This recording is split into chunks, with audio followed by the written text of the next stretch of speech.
আমাদের গামছা মামা উপস্থিত। এখন তার জোড়া দেওয়া হয়েছে, তারগুলো আপনার দেখানোর চেষ্টা করতেছি। এটা হচ্ছে আইপিএসের তার 1.5 জয়েন করা হয়েছে। তারপরে হচ্ছে গ্রাউন্ডিং সবুজ তার, এটাও জয়েন করা হয়েছে, এটা 1.5।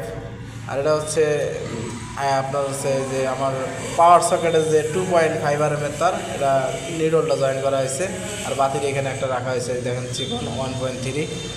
আর এই যে ফেসটা দেখতেছেন, ফেসটাও জয়েন করছি। তো এটা হচ্ছে লাইনের তারটা, এটা আমরা সুইচ বোর্ডে নামার জন্য আর কি এখানে জয়েন করে রাখছি, শর্ট করে রাখছি। আর এসির তার আমরা কোনো জয়েন করি না, এটা ডাইরেক্ট যাবে একবারে পাওয়ার সকেটে, এদিক দিয়ে একবারে এই ছাদ দিয়ে ডাইরেক্ট এখানে ডিবি সুইচ হবে। তো ডিবি সুইচে আমরা তার নিয়ে যাব, এখান থেকে আবার ফ্লোর দিয়ে নিয়ে যায় আমরা ওইখানে ওই যে টয়লেটের গিজারের সুইচ ওইখানে নিয়ে যাবো। ওইখান থেকে আবার এসির ওই যে পাওয়ার সকেট দেখতেছেন ওইখানে নিয়ে যাবো। তো আমাদের বাড়িওয়ালা আঙ্কেল, আমাদের সিনিয়র ওয়াশিং